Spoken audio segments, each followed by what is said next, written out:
Hey guys, this is Shay, back with another video, and today, as you can see behind me, I'm going to be trying to make some maple syrup. So I'm going to explain my process now. So currently, it is October 30th, and tomorrow's Halloween, and this is nowhere near maple syrup season. That's in around February and March, but this is a nice maple tree, and I've been doing some research, and apparently you can still get some sap, as I did previously last year, which was actually one of my first videos. You can go check that out.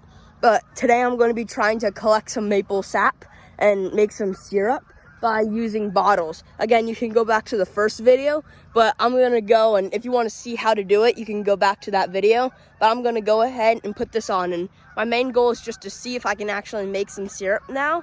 And if you, the reason I'm not going out and tapping these trees for real and starting my business, Weaves Trees, yet is because during the fall, it doesn't have as high of a sugar content.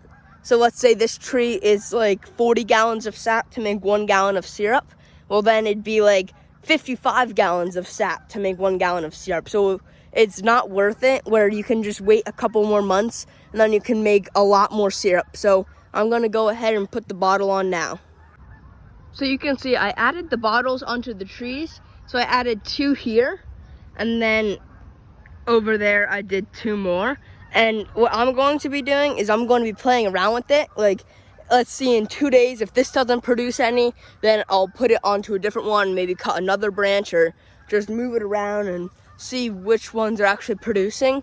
And today doesn't seem to be like a super cold day, so I don't know if they'll actually produce. Like before, that was wet right there, but now they're not. So it'll probably be running earlier in the morning, because that's when it'll go from cold to hot.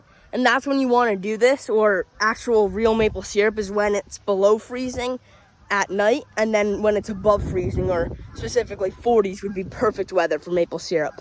So now I'm gonna go and let these guys sit for a couple days, and I'll check back with you in a few days.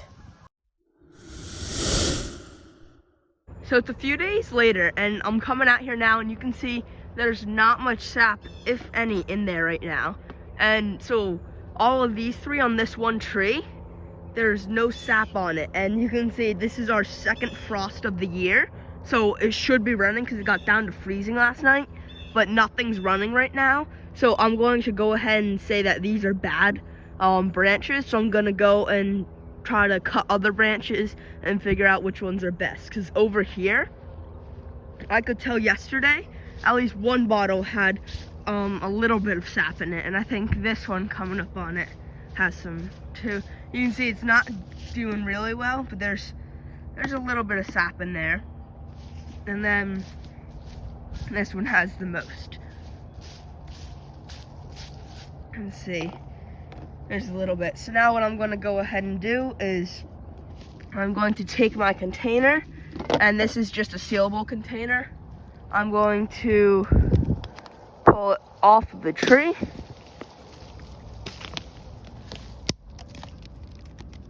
Get the leaf out of there. But just pour it in there, get all the sap out, and you can see it's not much. I might do this later on, like in December, when the temperatures are better. I'm going to put that on and then just throw it in the freezer, so I can freeze it, and then it'll store for a lot longer. Where if you keep it in the refrigerator, the sap will stay good for a week. So now I'm gonna go ahead and put the bottle back on. But that's gonna be the end of the video. Thank you for watching, and please subscribe.